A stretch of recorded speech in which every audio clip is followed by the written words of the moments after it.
were staring me down so Did I look guilty? Yes. You absolutely did. Yep. It's because I was. Yep. It's Paladin. Yeah. It's Paladin. So, we're finally here. We're finally doing it. All the Paladins out there. Happy holidays. We're requesting forgiveness from all the Paladins out there. Please accept this character. As our penance for the mad shit dog. That's all I know about this character. That's entire. Actually, No, it is not all you know about this character. No? I'm giving you another one I have played at least for a hot second. Huh. Not very long at all. The more we talk about all these characters, like, I guess the more I understand, like, just how much D&D we've played together. Yeah. This is going to be an interesting one because the character I played this character with did not like this character. Uh-huh. And I think a lot of it was based on circumstance. Okay. Wait, are we getting into it? This feels so like, I don't know. We do not like. No, we've never started anything this quickly. I feel like we need the podcast foreplay. I did have several thoughts. In however, I didn't have anything that would segue cleanly into this. We don't need a clean segue. Very, very great. Have you seen our track record? I was about to say, which is great for us. We love not having a clean segue. We like filthy segues. So, if we're jumping into it, there is absolutely a thing that I have meant to mention to you. Okay. We keep having these moments of like, no, I gotta tell you while we're recording. So here, this is what because I mentioned to you previously that one of the only things that I do really love about my job is just like weird ass voicemail messages. Right. But I never actually got around to like giving you any of them. Mm-hmm. So I figured as a holiday present for you and everybody listening, I'm going to give you 2 of my absolute favorites. Okay. Where could they get? So the first one is, this is not weird, it's just such dirty laundry out. Oh my. So you know how I told you about like that crazy situation where I overheard this like a very in-depth conversation at like an Outback, like between what I thought was like possibly a separated couple, and now I have lots of questions and wish I knew more. Uh-huh. I also wish I knew more about this voicemail, which was whatever normal voicemail stuff going on, no idea who the person is anymore. And then I gotta, if this is Mike, go to hell. Don't leave a voicemail. Don't call me back. You always think you're right, but you're not. I'm like, wow, what beef do you have with Mike? Okay, so, all right, now I've got, you were leaving a voicemail for this client? I was about to leave a voicemail for this client. And this was their automated message? Their message that they made themselves was a normal, hey, this is whatever. I can't come to the phone right now. Leave me a message. Unless this is Mike. And I was like, Michael! Who's Mike? And then she was like, don't leave me a voicemail. Don't call me anymore.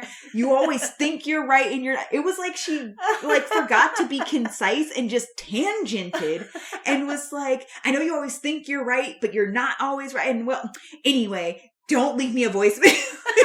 Like she came back to the fact she was on a voicemail that other people would hear, and then she ended it with just like, don't leave me a voicemail. I don't want to talk to you anymore. And then it just like beeped Mike to leave a message, and I was like, you had to remember you were performing a job. I was like, as I'm listening, my hands like rushed to my head, and I was just like, oh, who's Mike? What did he do? What? I have questions. And I could not ask any of them.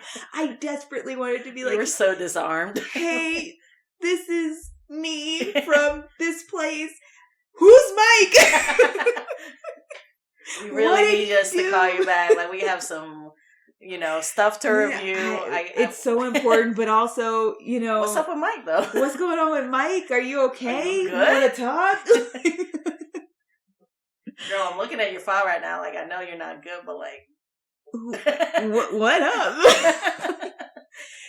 I think for me, that's the hardest part, being like, wow, crazy shit going on in your life. I have so many questions. I'm not allowed to ask any of them. And that's like, it was such scalding tea in the middle of a work day. Did you end up talking to this person since? Dang.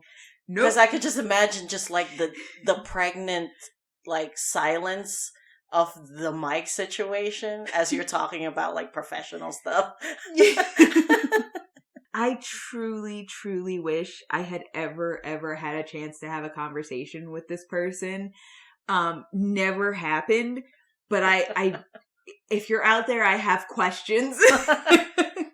Also, if Mike, you're out there, what just happened, fucking bro? back off, man. Like, they don't want to talk. It's not. Yeah, you just gotta. It's over. Just God, it was just. I would. You just a regular work day and scalding tea just spilled into my lap. Just like. And I could do nothing. I could do nothing with this tea.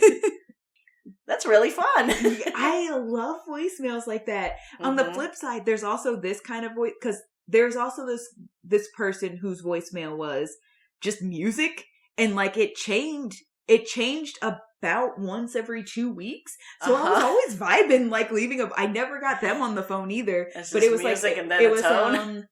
Oh gosh, what is that one song? Is it called Senor? What's the Shawn Mendes and Camila Cabello song? Senorita? It is Senorita. Yeah. Okay. That song, and I was like, ooh, yeah. Like, I'm just Fresh. vibing. Hey.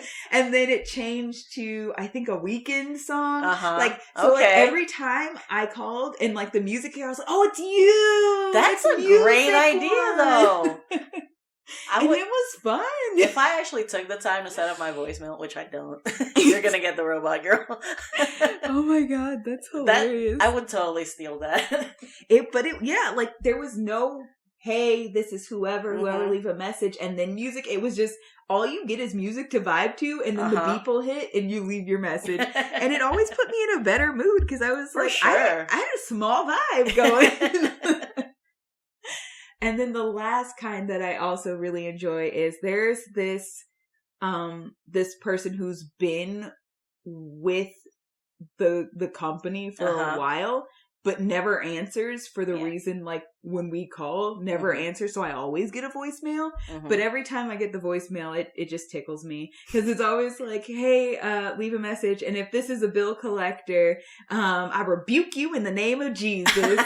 You'll get your money when I get mine. Hallelujah. And then she gets off, and I'm always like, it always takes me a hot minute to gather myself before I can leave a voicemail. But like, because I always forget right up until we hit that moment, and I'm like, I feel that.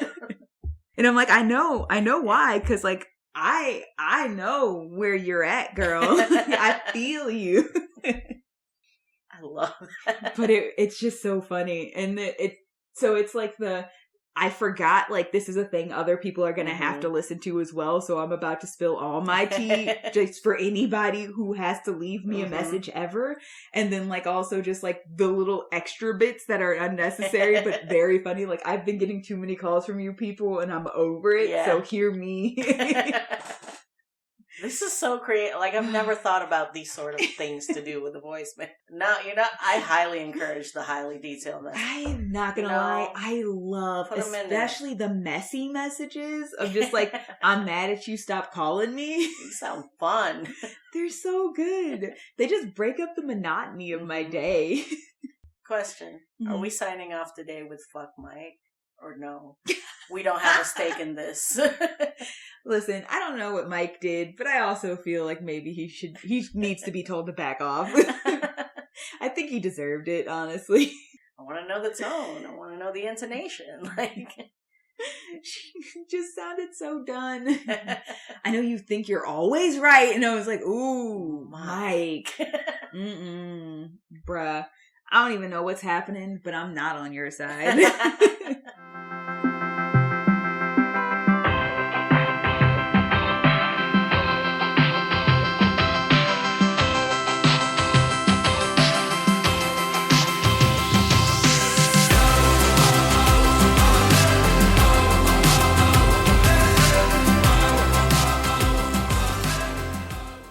Girl, do the intro.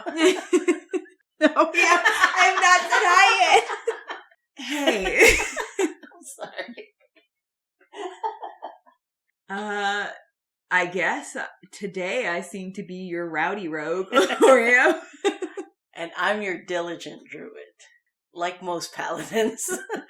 This is Rogan Druid Podcast.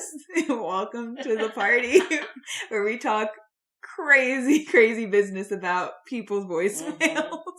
Here's all I know about this person. Uh-huh. Apparently I've played with them. Mm-hmm. It is a paladin. Yes. They have some sort of visual thing that's going to be sort of painstaking for me. They have a lot of visual. This is a So, let's go. Okay, so I actually don't even know if name-wise this character is going to ring a bell for you. Probably not. The character I have for you today, now that I've remembered to do all of the things we usually do before this part, is Jasmal. Jasmal. Sounds vaguely familiar. It's Jasmal Khalid. This is an Aasimar. Aasimar? Aasimar Paladin. It is specifically a protector Aasimar. I'm once again running around in my mind palace. Mm-hmm. Still not ringing too many bells. Just teeny tiny dinner serve bells. But no. Teeny tiny dinners. Yeah, we're not getting like Liberty Bells or like Notre I Dame. see. Yeah. Well, you know what I mean? No, I completely know what you mean. So I guess Subclass? So, Oath of the Ancients subclass? Ancients. Protector Aasimar Ancients Paladin. Still nothing, bud. She does carry a longsword and a quarterstaff. Okay. Okay, so I will let you off the hook here. You played with this character after a character you loved left. I remember now. Why wouldn't I like? Okay, well, my character. No. Like I said, your character did not like this character, and I do feel everything like is flooding back. Has so much to do with the situation in which they met. The deluge, Oreo. Okay, all the bells are ringing. Every church in the land. So, funnily enough, I don't think you knew this character was a paladin. Yeah, I don't think so anyway, so. But, as I said, Protector Aasimar. Yeah. Oath of the Ancients, paladin, carries and uses a long sword.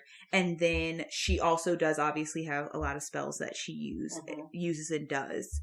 Her background is guild artisan / guild merchant. And it's not super honestly important to her actual like full backstory, but it did work decidedly the best for her story. So we're gonna jump into this description. You seem so like pained right now because I'm about to jump into this description for you. Okay.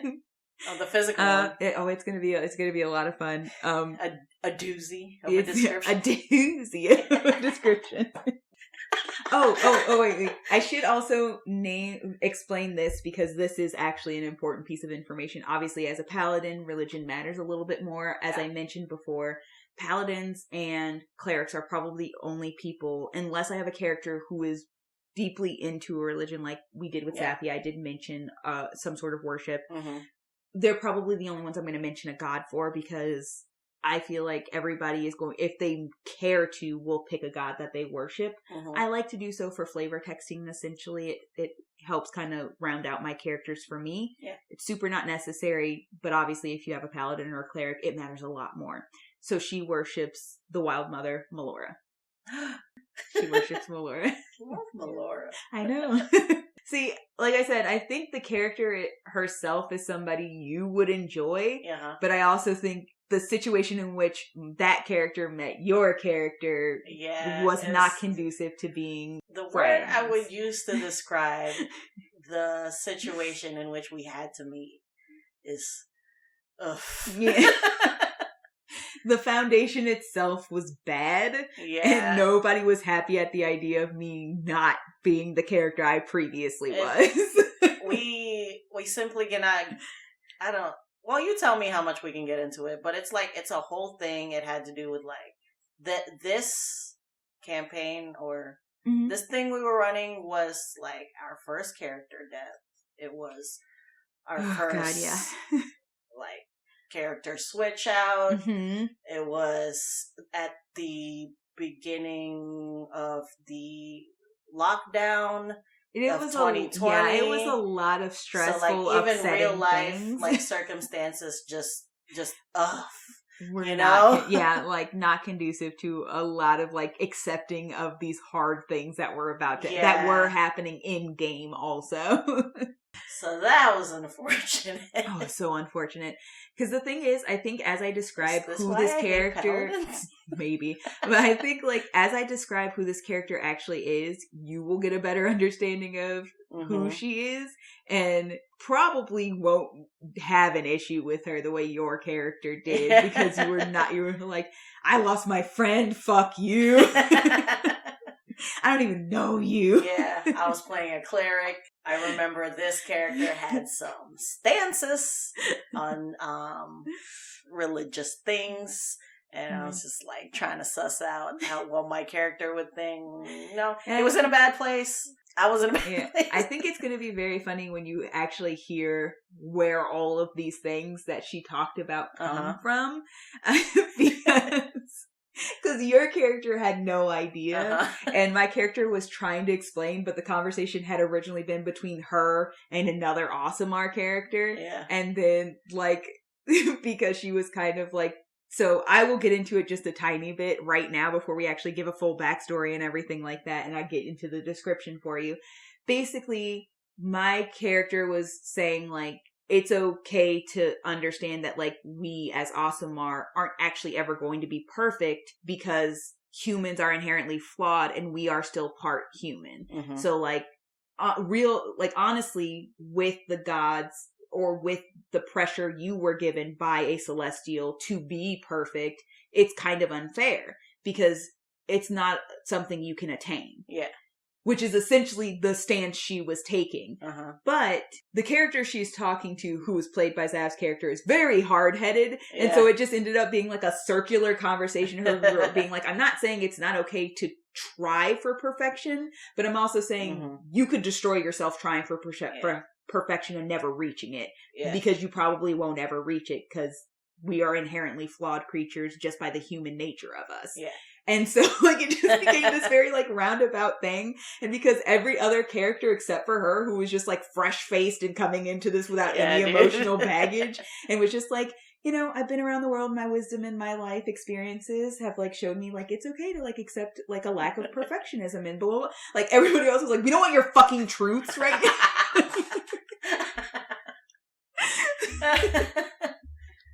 Yeah. It was a heavy time for the party. And I truly think, because, like, as we're talking about it now, I don't think it's something that, like, any of the characters would actually, in any other situation, have been so mad. It would have just been, like, a stimulating conversation, but they're like, fuck your truth and the fuck circumstances. It was not the time. Which, of course, she had no idea. Yeah. So that's unfortunate, which is also just the lesson of, like, hey man, you don't know what someone's going through in real life. Exactly. And so it was also very funny because, like, the character you were playing was, like, so mad about everything that had happened that, like, you came so aggressively at her and she was just like, we can have different opinions, and just, like, let it go. And I feel like just your character was like, the mushroom clouds from the nose of my character. Because and as we get into this description, you'll see, like, this character herself is just, like, because of everything she's been through, like, she's just kind of, like, you know, like, I understand if you don't accept the truth that I'm living. Like, I'm not fussed about it. I'm not going to fight you on it. But, like, your character, I felt like your character was like, on it. Fight me. He's just so angry and needed a fight, and she just denied him, and it made it worse. Yeah, like the worst reception he could have had. For like... was just like understanding that it wasn't about her, about what she had to say, and she was like, "All right," and he's like, "No, fight me, fight me." So yeah, objectively, fine ideals. She's living her truth. But in that very specific context, it was like not what anybody wanted to hear. But anyway, so I'm sure you probably don't really remember the description because, like I said, I only got to play her for like a session in that particular mini campaign we were doing. So she has very dark bronze skin and silvery, like metallic silvery blue hair.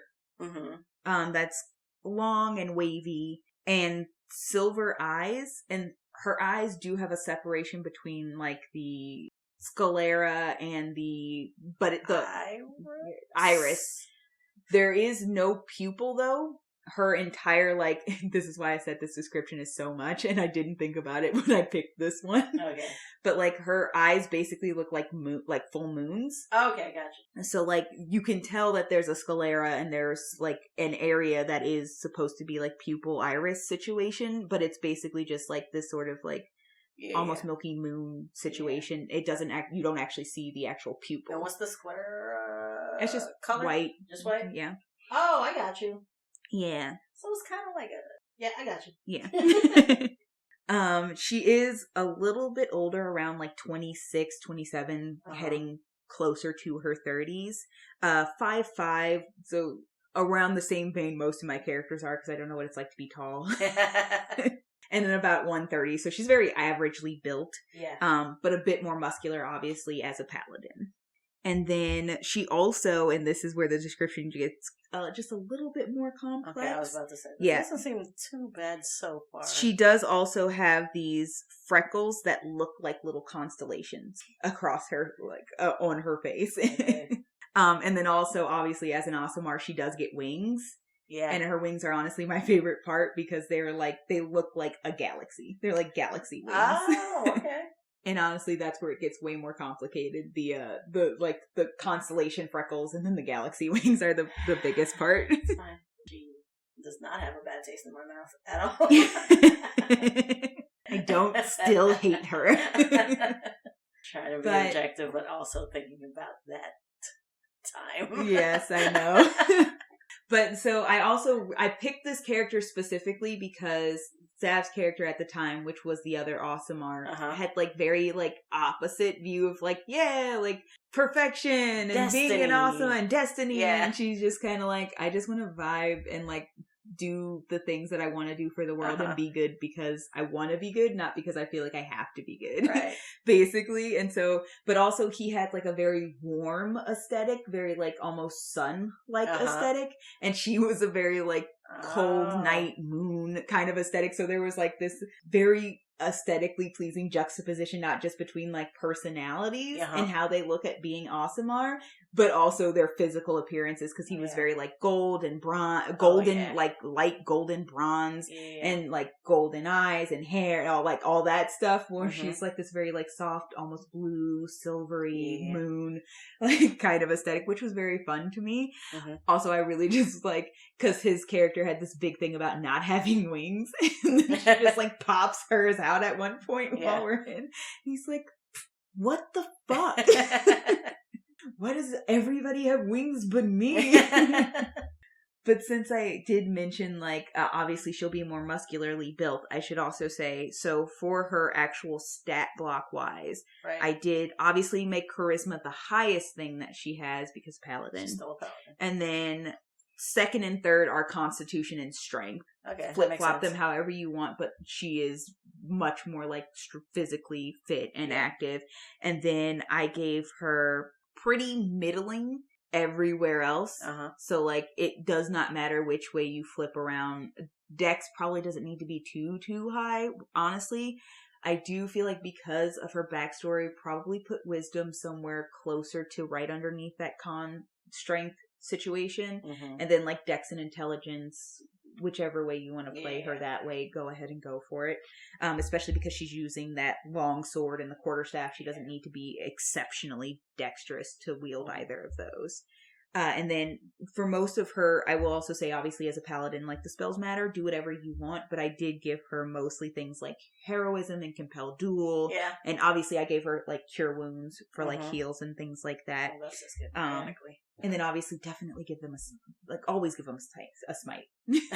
Don't play a paladin and not give a smite somewhere in there. But yeah, so like, and like I said, like Guild Artisan is not honestly that important to her backstory. It just made the most sense. So like, don't get fussed up on any of that. If you decide to change something, like, change something. Yeah. Local community type, like. Yeah, literally when you guys met her character, she was helping build up a broken part of the city that you guys were in. So she does have the knowledge of like carpentry and stuff like that, but it's not a huge part of who she is as a person. So it's just something she kind of is doing to help. Traditionally when I envision a paladin, like I'm seeing like full plate. So like, do you know like what kind of armor? I know I never asked, but like for this instance, I feel like it's like a big thing of her aesthetic. Yeah, like, so I did actually put her in chainmail. I didn't want her to be too bogged down, especially with the wings. So I did put her in something that was sturdier than like a leather or something like that, but I didn't want her in like plate. And then I think I also gave her, I don't remember if I gave her a shield or... Yeah, I did. I also gave her a shield which she wields. And a lot of that all plays into that, like, protector Aasimar thing, like the compel duel and heroism and stuff like that. Like, she is very much about protecting weaker people or whoever she's fighting beside and making sure that they have that extra level of protection. And I did pick some, because when we were playing this together, I ended up pulling her up to level 4. So if you're starting her out at level 1, there's some stuff that you're not going to get there about the things that I just mentioned. But, and obviously you'd have to wait to get Oath of the Ancients, all that good stuff. But I did want to give her like more defensive fighting style, stuff like that, because she would be more careful and aware of everybody she's around and making sure that everybody's, you know, protected and safe and things like that. So backstory wise, she does actually have a very interesting backstory, and her backstory actually also has a very interesting origin. Okay. Fun fact, her backstory comes from a singular sentence spoken by Taliesin, who is one of the voice actors who's a part of Critical Role. He was talking to a different character, and basically he was saying like somebody in character, he was talking to somebody and they were asking about faith. And basically it was like, well, how do you like know, or how do you have faith, this kind of thing. And he essentially made the statement of like, one day somebody will pray for a miracle and that prayer will be answered because you show up. And the idea just like sat with me. I was like, that's such a good, such a good, wise line. And it was like, his entire point was essentially, if you're chosen by the gods, if you are chosen to be a paladin or a cleric or something, like you are essentially their hand in this world. And like, people have faith because people like you exist in this world, and you are, when they ask for help, when they pray for that miracle, you are who shows up to help them. With whatever sigil you carry, with whatever like belief you hold, like when they pray out to this person and this person just happens to send you on that path, like you are, you become a miracle of the gods. You become that representation. And so of course, me being me, it sat with me and I was like, oh, now I really want to make a paladin character. And I had that kind of, I had wanted to make a character with this very like moon aesthetic for a while, and so they just kind of linked up around the same time. I love a crossover. And here she comes. So she knew from a very early age that she was different from the rest of the people in her community. She didn't have the same like features and things like that, and honestly they kind of treated her differently. You know, like obviously as Aasimar, you do get that like angel, like celestial guide who kind of leads you. She spent her whole life growing up with these dreams and stuff, and she was kind of treated almost like this precious gift. Yeah. Pedestal. Yes. Yeah. And because of that, like she didn't make friends. She kind of started to, as she got older, start resenting like being chosen. Yeah. And being like this quote unquote special being that was gifted to her parents, because everybody treated her like it was dangerous to touch her. It was dangerous. Like she couldn't roughhouse with the other kids because if she got hurt, what happens then? Do we anger the god? Like, and so like it just became this isolating thing instead of this like wonderful thing that could have happened, which I also thought was interesting. And I did want to see her interact with Zav's character on that level because like for him, it was just like, yeah, you're so awesome. Like, and like, but his parents weren't afraid to like teach him how to fight and all this different stuff. Like he wasn't like locked away in a glass box and treated like China. Like he was just like, you're born to be awesome and you're gonna be awesome. We're gonna help you get awesome. Aasimar. Yeah. Like, and like on the flip side, it was kind of like, you were born special. So now you have to be alone. Nobody can touch you for fear of hurting you and upsetting the gods. And so it was like, fuck you, I just want to be a person. And that's kind of the mentality that grew in her. And obviously you hit those teenage years and that rebellion starts bleeding in and you're just like, fuck this, fuck you. Like, I don't want to do this anymore. So she kind of started doing, instead of like listening to her guide and kind of, you know, trying to follow the path that was being set out for her, she ran away and just like started doing the exact opposite. Yeah. Like she was actively fighting against the way her guide was trying to lead her. If her guide was like, go left, she's like, fuck you, I'm going right. Like she literally was like, well, like you should do this. And she's like, fuck off. I'm going to be my own person. You don't get to control me anymore. Like nobody gets to like decide who I am and who I'm not. And so she spent like a lot of rebellious years just like fighting against this thing. And it got to the point where she was very close to becoming a fallen Aasimar because she was fighting so hard against like who she was, because she felt like she was forced to live this life instead of making it her own choice. Yeah. And then basically her guide was like, okay, I have to show her that she can be her own person and still also she doesn't have to fight so hard that she's making choices she herself actually would probably not normally make just to go against me and her quote unquote destiny, right? So she basically told her go right, knowing that she really needed to go left to see this truth. Yeah. And so she happens upon this person who's been stuck, like she's walking down the road kind of like, haha, fuck you, I got you again. And she hears somebody calling out for help. She wanders off the path and she finds this man who's like sunbaked and bruised and like mouth cracking and dry. He's dehydrated, and she helps him out of this hole that he's gotten like trapped in. And basically like she doesn't even think about it. She just immediately jumps in and rescues him. She's like, oh shit, are you okay? Like, and helps him out.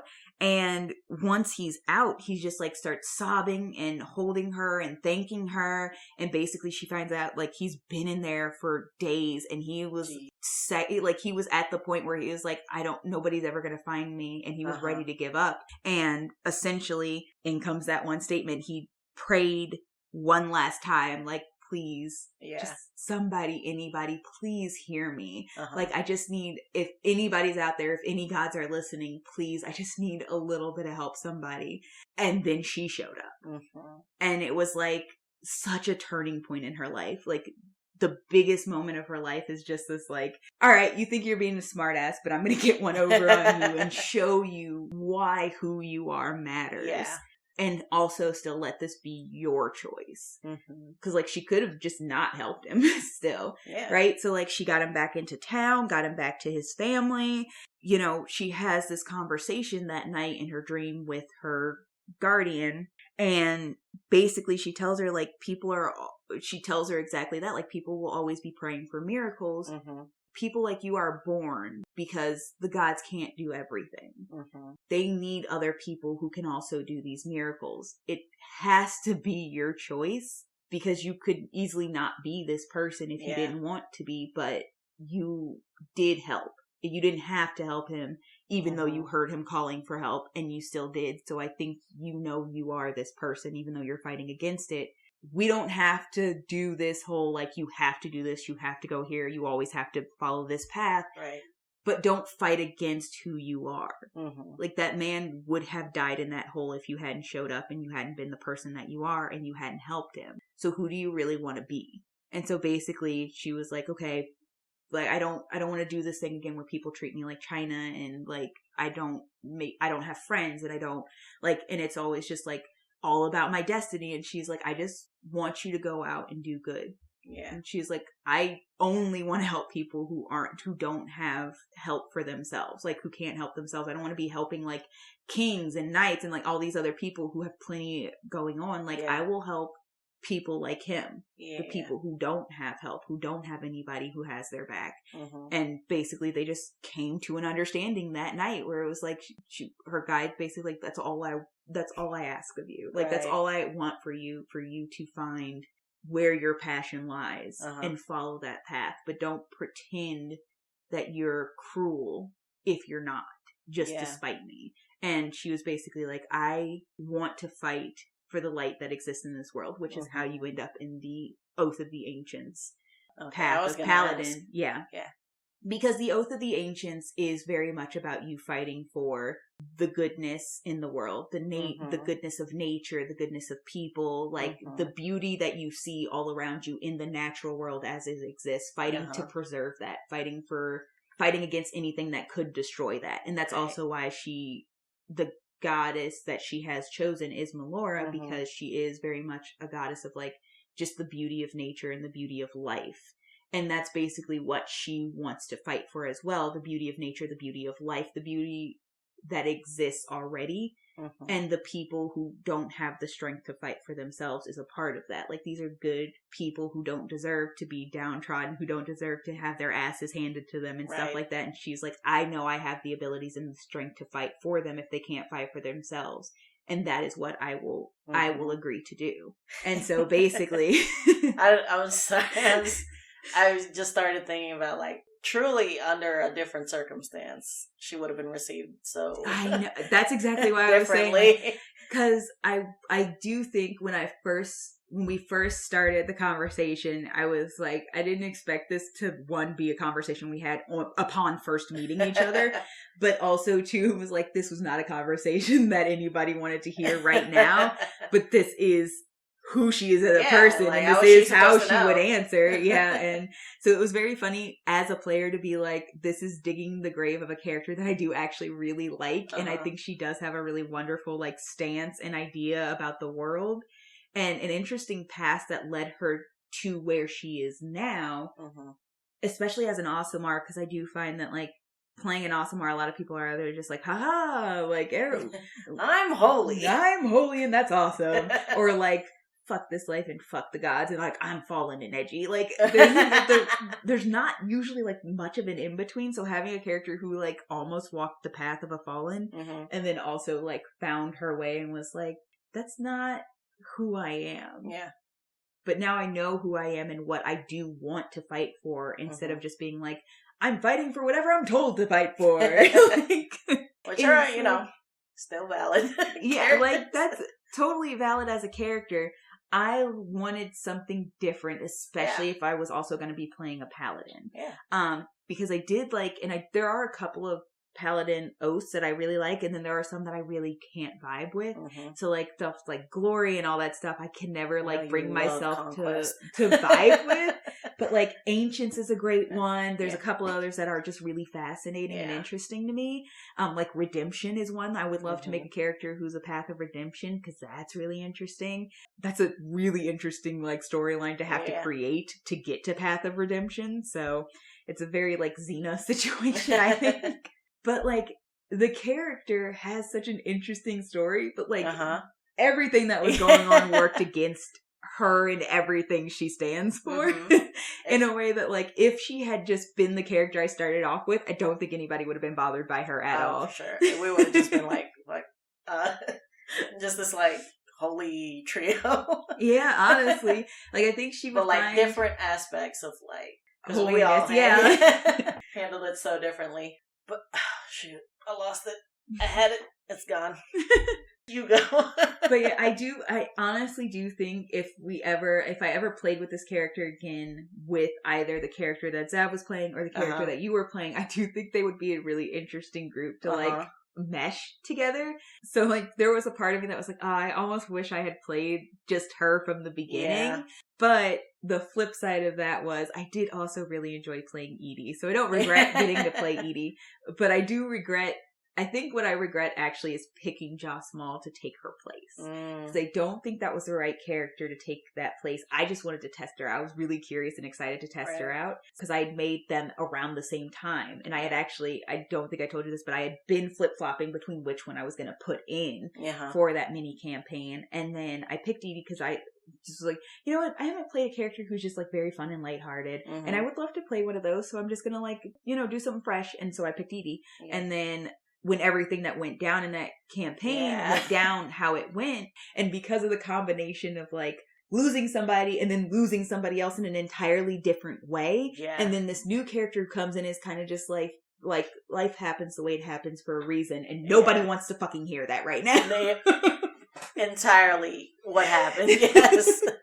So it was bad circumstances. It was just like a clusterfuck of situations that caused this to happen the way it happened. And it's, I always think about that because like, and we can talk about this at some point later, but like there are moments I think all of us have as players doing our characters or making choices for our characters that we're like, oh, I wish I hadn't done that. And I truly think if I wasn't going to bring Jasmal in at the very beginning, I truly wish I had not brought her in that instance. And instead had picked a different character to just finish out everything with. Or if the dice had told a different story, maybe Edie would have never been gone to begin with.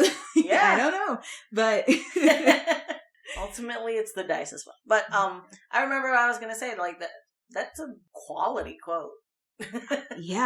Like when I say like it hit me, it hit me. And I couldn't unhear it, and like I couldn't stop it like from like cycling and like the thought and the idea of it. I was like, and especially in a situation like in D&D where like the definitive answer of like, yes, we know the gods are here, and like, well, why don't they intervene? Like, you know, you get like the basic questions that you get even like in the real world where it's like, well, why do the gods let these things happen, and why don't the gods interfere more and all that stuff? And it's like they do. They do. And it was just like, oh. Like, I literally just paused. I paused the whole stream.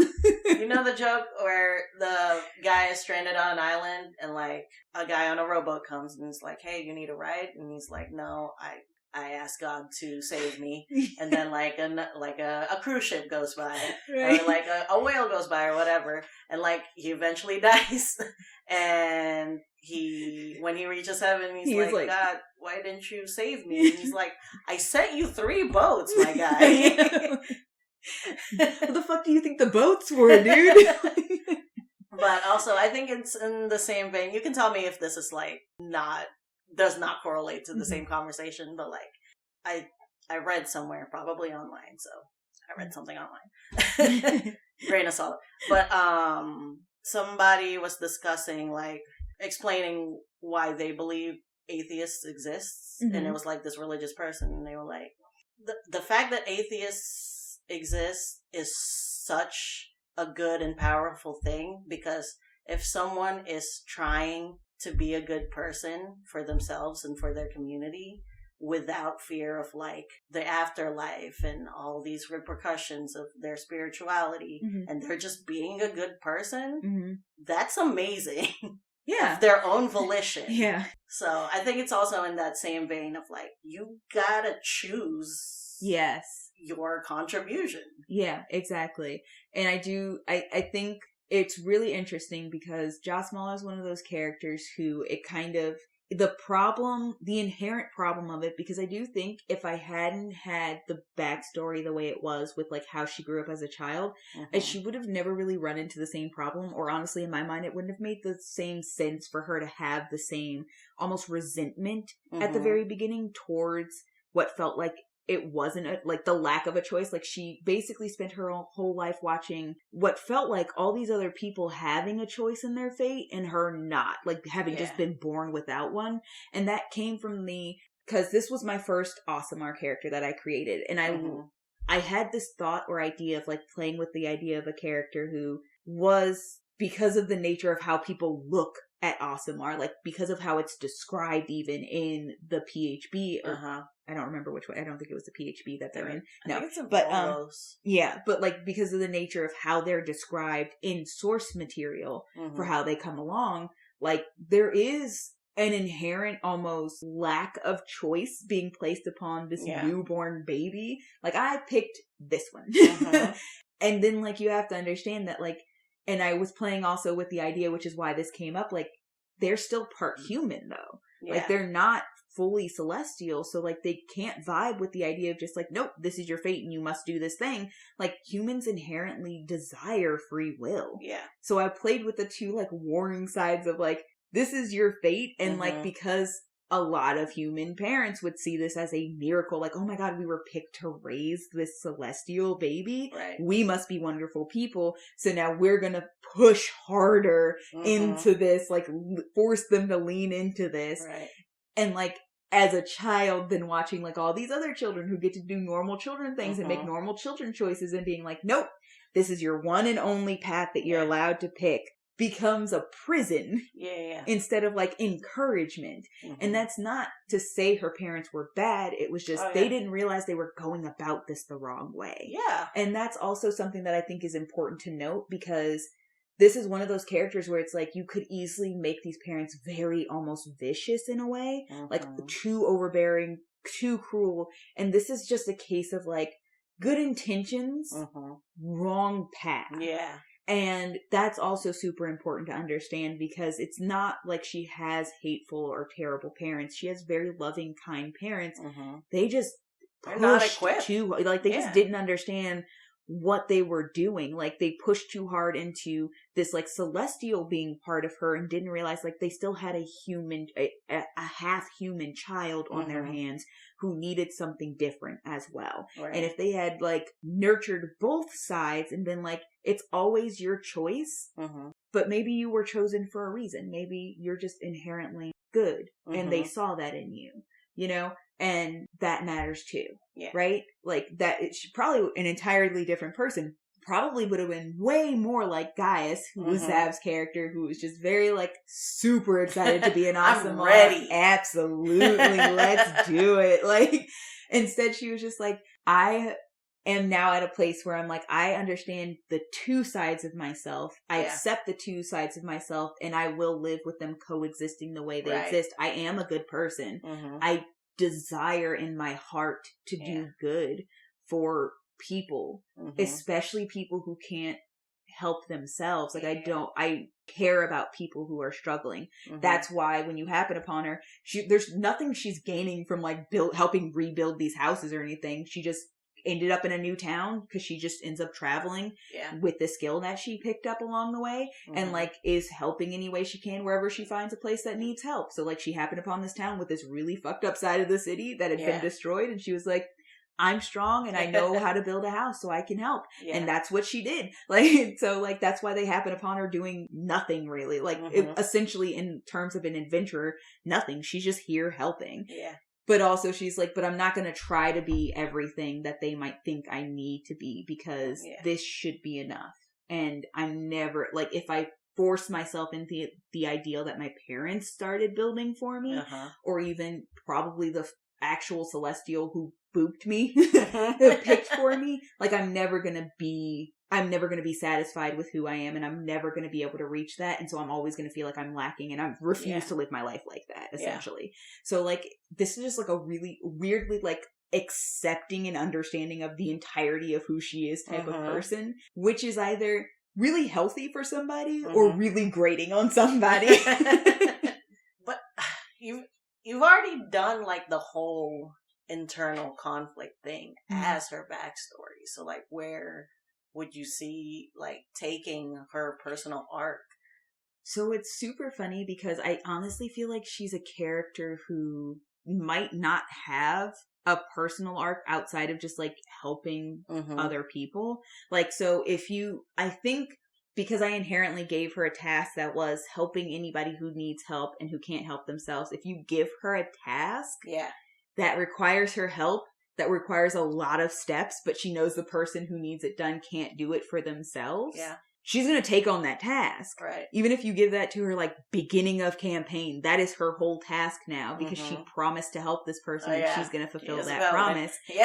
Like, or if you give her just small quests along the way, she's still going to fight for every single one of those quests like they are the most important quests to her because in her mind, they're equal. Like, I don't care if you're rich as a king or poor as a mouse, like, your quest, your need, if you can't do it yourself, is equal to me. You deserve help no matter who you are. But also, like, just putting her in a party of people who don't have that actualization and being like, just help them. Like, your whole task is this. Is this group that you found. Right. And, like, if you find a thing in any of these people that you're like, that needs work, and I'm going to help you work on it, that's her whole thing now. That's her whole job now is, like... I see so much in you, but, like, there's a thing that I feel like you can't achieve yourself, and I'm going to be right there beside you trying to help you figure out how to achieve it. Right. She's the perfect character for just, like, inserting into any campaign, because if the campaign's task is, this group can't do this alone, like, they need a tank, or they need some heals or something like that, and she's like, I'm done doing a thing that I needed to do. Let's go. I'll go along with you. Like, you guys needed some help, I'm here to help. So she's one of those characters who you can give something specific that she needs to do, or you can just present her to the party and basically have the party be like, we can't do this thing by ourselves. Right. Or present her with somebody from the party and have them paired off already and have them be like, oh, we happened upon each other. I have this task I need to complete. I need help completing this task. Like, pair her with a wizard and have them be like, I have this thing that I need to do. And she's strong and able to protect me as we fight. Like, I can do spells, but, like, at the end of the day, like, a shield and a sword will also help. And, like, just don't make it evil because then she won't help. Like, but so I made a character in her that its actual entire purpose is really more to be helpful to the party. Like, whether that be wisdom or whether that be, like, kindness or their task is insurmountable alone and she's willing to fight for you. Like, she is the kind of character who is really not meant to, like, need too much for herself unless, because I did still give her, like, a town she cares about that she came from. I still kept her with parents. Like, you can give her something that becomes a thing she needs to take care of along the way, or something specific to the people or experiences she's had in her backstory. Or you can just give her a party of fucking messes as, like, the only, like, stable person and just like, these are your children. And now. Like, that is what happened objectively. But and that is how she ended up, like, we met, but, like, we still had things to do in that story. I'm pretty sure, so the way hubby DM did it, I'm pretty sure was just like, oh, you have something you need to do that you haven't completed and you need somebody to help. I know this chick with some muscle who's willing to help and we're about done with what we would need her for, so let me point you in her direction. And, like, she was just, like, carrying a piece of wood somewhere and they were like, hey, are you the chick? And she was like, hey, and what's up? And they're like, oh, well, we gotta go, like, to this dungeon with these bad cultist people. And she was like, oh, please help. Do you still need me? And they were like, no, you're good. And she's like, all right, let's go. I guess my work here is done. So now my work with you begins. Thank you for the insight into this character that I had feelings about. It's unfortunate that, like, I'm shitting on paladins this whole time, and then you give me our first paladin, and I'm like, oh, I remember disliking this person. On record, paladins aren't that bad. They're versatile as hell. Smites are cool. Full plate is cool. Being a tank, a healer, and dealing ridiculous damage is cool. They are probably, honestly, if you think about it, like the most well-rounded class because they can DPS if you prefer them to. They can absolutely tank and they can absolutely handle the healing. It's so cool. I don't know why, but fuck paladins.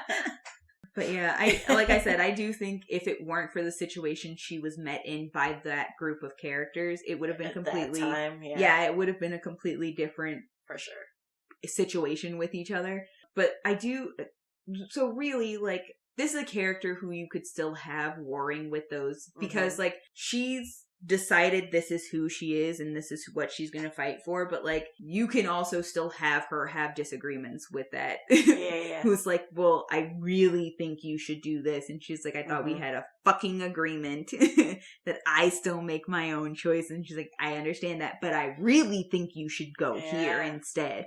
And like, so you can still have her kind of rebelling a little bit because I don't think that part of her ever really goes away because she still wants to feel very much in control of her own destiny. But like also sometimes I feel like you just need a character who has the ability to just be there for the group. You know, who doesn't really have a lot of fucked up shit they need to work through, who doesn't really have anything necessarily that like is gonna hinder them or hold them back or make them like, and you can still have conflict because at the end of the day, like I said, she does still have people she's connected to, and considering how much she's traveled, you can absolutely give her a specific place she's been to and cared about and helped before that has been in trouble now, is back in trouble, or some specific person that she has helped and cared about that is now back in trouble again. You could take her all the way back to the beginning. And, like, honestly, there's probably still a bit of trauma there with, like, her hometown and her parents that, like,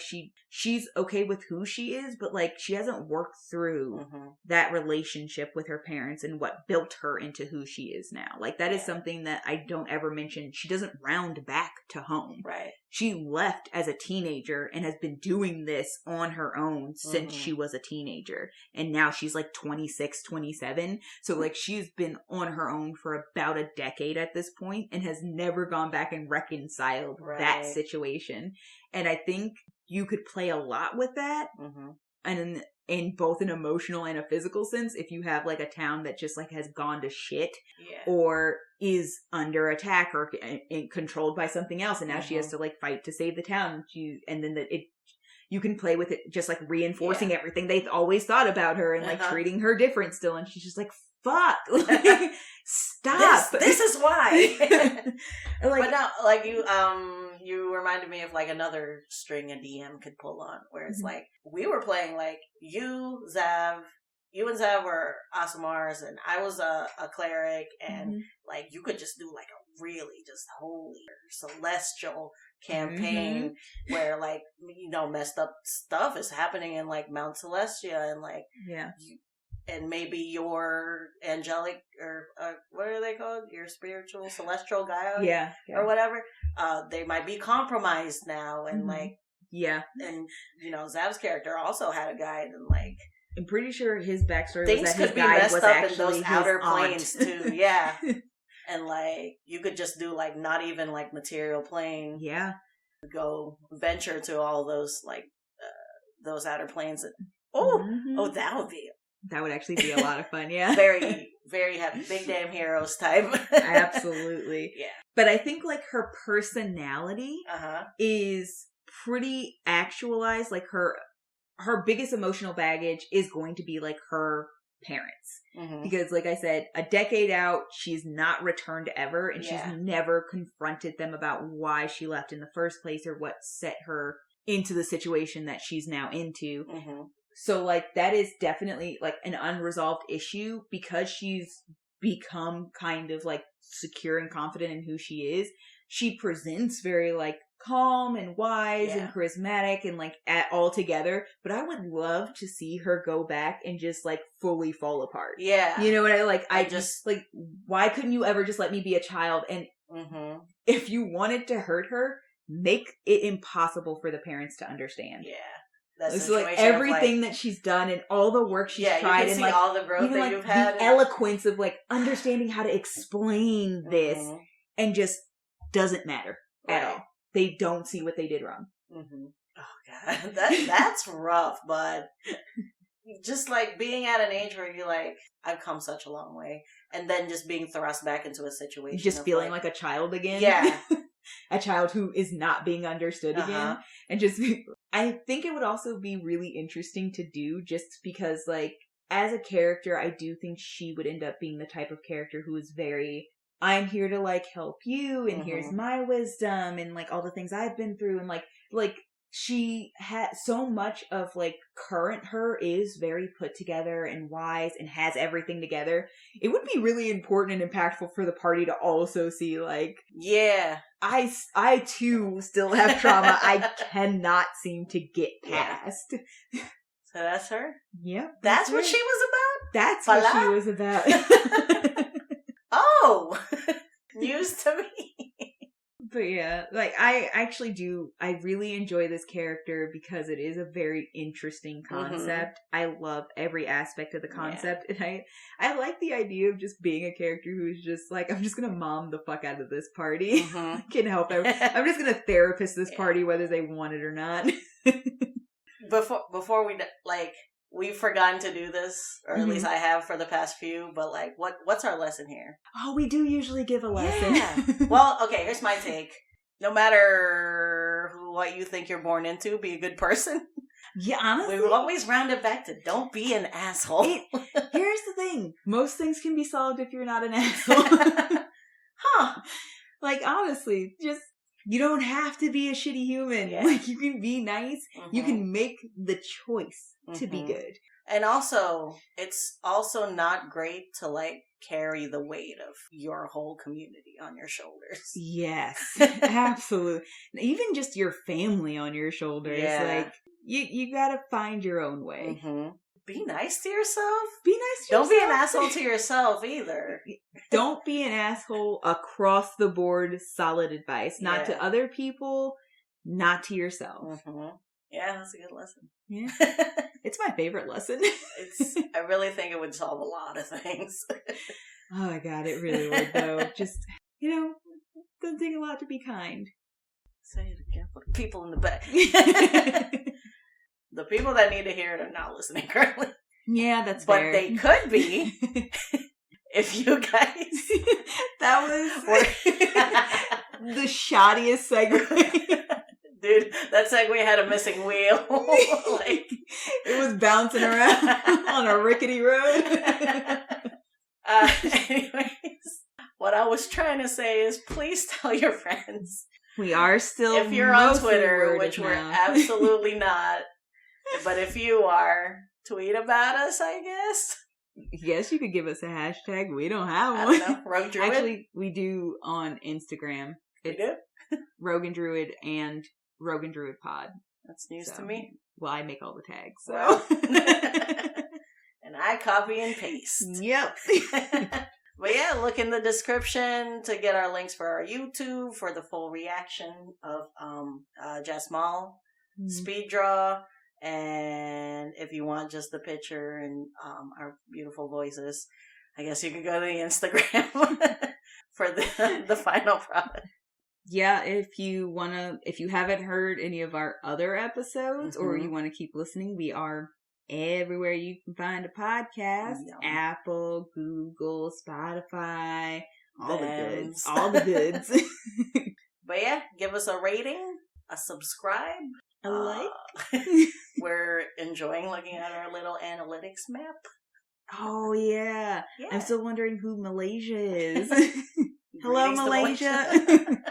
Also, Brazil. Hey, Brazil. Happy holidays. This is coming out mid to late December, I think. Oh, yeah. Whatever you celebrate, enjoy it with the people you love. Oh, and of course, as always, fuck Electrum. And Andy Warhol. Oh, also, once again, Mike, chill the fuck out, my dude. Mike! What happened? Are you Brazil?